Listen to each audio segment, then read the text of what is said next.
अस्सलाम वालेकुम guys, welcome to my Facebook page. स्वागत है आप सभी का दोस्तों। आज की जो कहानी है वो हमारे एक फेसबुक फ्रेंड ने बताई है। वो कराची के रहने वाले थे और वो गार्ड की नौकरी करते थे। किसी के कंपनी में। तो हुआ ये, वो हर रोज़ की तरह अपनी गार्ड की नौकरी पे थे। उनकी कम से कम 10 बजे, 10:30 बजे कंपनी बंद होती थी उनकी, जहाँ पर वो नौकरी करते थे। तो हर रोज़ की तरह वो अपनी ड्यूटी पे से जा रहे थे। आज वे ज़्यादा लेट हो गए घर जाने में। लगभग उन्होंने बताया 11:30 का टाइम हुआ। उनका घर लगभग कंपनी से 1 किलोमीटर की रास्ता पे था, लेकिन जहाँ से वो गुजर के जाते थे वहाँ पर एक अफवाह थी उड़ी हुई। वहाँ पर जहाँ से वो जाते थे वहाँ पर थोड़ा जंगल टाइप का था। तो रोज़ की तरह वो जा रहे थे वहाँ से लेकर के। रोज़ उस दिन वो बोल रहे थे, उस दिन पता नहीं क्या हुआ, रोड कतई सुनसान था। उन्होंने बताया हमें दोस्तों। तो दोस्तों, उस दिन हर रोज़ की तरह वो जा रहे थे वहीं से लेकर के, जंगल वाली रास्ता से वो जा रहे थे अपने घर के लिए। तो कुछ नहीं, वो जाते रहे। अचानक उन्हें सामने कोई सफ़ेद कपड़ों में दिखा। उन्होंने हमें बताया, आज आज से पहले कभी ऐसा नहीं हुआ था मेरे संग। मैंने देखा सामने सफ़ेद कपड़ों में एक शख्स खड़ा है, और जब मैं उसके करीब गया अचानक वो गायब हो गया। कुछ नहीं, मैंने सोचा वहम है मेरा, इसलिए उन्होंने ध्यान नहीं दिया। वो बोल रहे हैं दोस्तों, उन्होंने ध्यान नहीं दिया इस चीज़ पे। फिर वो अपने घर के लिए निकल पड़े। उन्होंने जाते रहे, उन्हें लगा कि कोई आवाज़ दे रहा है उन्हें। उन्होंने पीछे मुड़ के देखा, कुछ भी नहीं। वो अपने घर जाते रहे। सड़क पे चलते रहे। अचानक पीछे मुड़ के उन्होंने देखा तो एक सफ़ेद कपड़ा हवा में पीछे उड़ के आ रहा है। और जब वो कपड़ा हटा तो वहाँ पर एक हट्टा कट्टा शख्स खड़ा हुआ उनके पीछे। जे लंबे दांत और सिर पर टीके का निशान, जैसे कोई पंडित हो। जब उन्होंने वो देखा तो उन्होंने बताया कि वो हैरान हो गए कतई। उन्होंने अपने सूरते उड़ते पड़ के फूकी। अचानक वो आइडेंटिटी गायब हो गई अपने पे। जाते रहे अपने घर के लिए लेकर जाते रहे। लेकिन फिर अचानक उनके सामने वो फिर शख्स आ गया। वो अब की उसने बोला, कहाँ तक भागेगा मुझसे, 3 महीने से तेरा पीछा कर रहा हूँ। ये देख के वो सहम गए। उन्होंने बताया दोस्तों, वो शख्स इतना भयानक था। उसके इतने इतने लंबे दांत, माथे पे टीके का निशान और काला चेहरा और सफ़ेद कपड़ों में इतना खौफनाक लग रहा था वो। दोस्तों, उन्होंने बताया मुझे, वो वाक़या मेरी ज़िंदगी का ऐसा वाक़या है जो मैं उसे कभी नहीं भूलूँगा। दोस्तों, उन्होंने बताया, मैंने जब अपने कलमात उलमात पढ़े तो वो अचानक गायब हो गया। लेकिन मैं जब घर पहुंचा तो ना मेरी भूख और प्यास सब उड़ चुकी थी। घर वाले बोल रहे थे क्या हो गया। मैंने किसी को कुछ नहीं बताया मेरे साथ क्या घटा क्या नहीं। मैं सुबह को मौलाना के पास गया और मैंने ये बताया। तो मौलाना ने बताया, वो शख्स तुम्हारे कब 3 महीने से पीछे पड़ा है, लेकिन उनने हमला और तुम्हें दिखा अब है। ये सोच के जो क्लाइंट थे, जिन्होंने स्टोरी बताई थी दोस्तों, उन्होंने कहा, ये जब बताया मौलाना साहब ने तो इसे सुन के मैं हैरान हो गया। ये सुन के जब वो हैरान हुए तो मौलाना साहब ने फिर उन्हें तबीज़ उबीज़ दिया, पानी उनी दिया, और उन्होंने बोला अब आप ऑफिस मत जाना 1 हफ्ते के लिए बिल्कुल, और घर में ही रहना। ये सुन के उन्होंने बोला ठीक है, 1 हफ्ते के लिए मैं घर पे ही रहूँगा, लेकिन जब तक तुम कुछ इंतज़ाम कर देना इस चीज़ से पीछे छुड़ाने के लिए। मौलाना साहब ने बोला इतना आसान नहीं है, वो कोई पंडित है और वो तंत्र उंत्र सब जानता है। वो पता नहीं क्यों पड़ा, उससे जानना पड़ेगा वो तुम्हारे पीछे क्यों पड़ा है। उसके बाद कुछ नहीं दोस्तों, वो अपने घर आ गए। फिर एक दिन मौलाना साहब आए उनके घर, और फिर उन्होंने फूका वूका, जो कुछ भी करते हैं मौलाना साहब, वो आस पास में ही तो था ही वो पंडित, उनके पीछे पीछे भले से दिख नहीं रहा था। तो मौलाना साहब ने फिर कुछ पड़ उड़ के फूका, तो वो सामने हाजिर हो गया वो पंडित, जो भी आइडेंटिटी थी वो जो सामने हाजिर हुआ।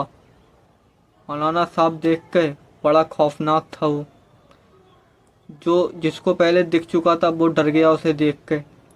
मौलाना साहब ने उससे बोला डरो मत, हम इससे पूछेंगे ये तुम्हारे पीछे क्यों पड़ा है। तो मौलाना साहब ने दोस्तों फिर उनसे पूछा क्यों क्यों इस शख्स के पीछे पड़ा है। तो उसने बोला मैं इसके पीछे नहीं पड़ा, इसने मेरी एक चीज़ उठाई है, मैं उसके पीछे पड़ा हूँ। ये देख के वो शख्स चक्कर में पड़ गया, मैंने क्या उठा लिया। तो उस शख्स ने बोला, उस आइडेंटिटी ने बोला, उसने बोला ये हर रोज़ की तरह ये जा रहा था वहीं से गुजर के, सड़क पे से जंगल वाली।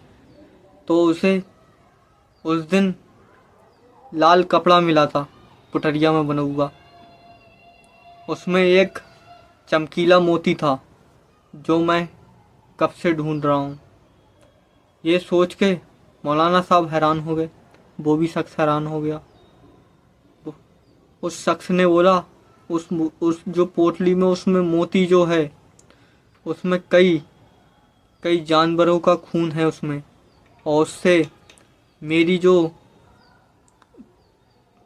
उससे जो मेरी तंत्र विद्या है वो पूरी होती है। और उसी को कोई चुरा के लेके जा रहा था, वही चीज़ मैं उसी को ढूंढता हुआ आया था, लेकिन मैंने देखा इस शख्स ने मेरी पोटली उठा ली है, इसीलिए मैं इसके पीछे 3 महीने से पड़ा हूँ, लेकिन दिखा मैं सिर्फ कल हूँ। ये सुन के वो शख्स हैरान हो गया। उस शख्स ने बोला मौलाना साहब से कि अब इसका हल क्या है, इससे पूछो। तो उस पंडित ने कहा मेरी वो पोटली मुझे लौटा दो, मैं वापसी चला जाऊंगा, मेरा कोई नुकसान पहुंचाने का इरादा नहीं है, मैं अपनी चीज़ वापसी लेने आया हूँ बस। ये ये सोच के मौलाना साहब ने फिर उनसे कहा कहाँ रखी वो पोटली। तो उस शख्स ने, अच्छा हुआ वो पोटली खोली नहीं थी, बस उठा के अपने अनवाड़ी में रख दी थी उसने, पोटली उटली खोली नहीं थी, वरना उसमें पता नहीं क्या क्या था, उसे भी नहीं पता। तब वो शख्स पोटली लेने गया, तो जब उसने पोटली खोल के देखी, उसमें मुर्गी की टांग, बंदर की खोपड़ी और मछली की जो खाल होती है वो सूखी हुई, और एक हड्डी तंत्र वाली हड्डी, वो सब सामान था उसमें। उसने चुपचे चांद बांधी पोटली और मौलाना साहब को दे दी। मौलाना साहब ने जब वो पोटली पलखे पे रखी और कहा ये अपनी पोटली ले जाओ और इस शख्स का पीछा छोड़ दो। उस भाई ने मुझे बताया कि ऐसा ऐसा मेरे साथ हुआ। उसने बताया वो पोटली लेके गायब हो गया, हमने सोचा वो चला गया।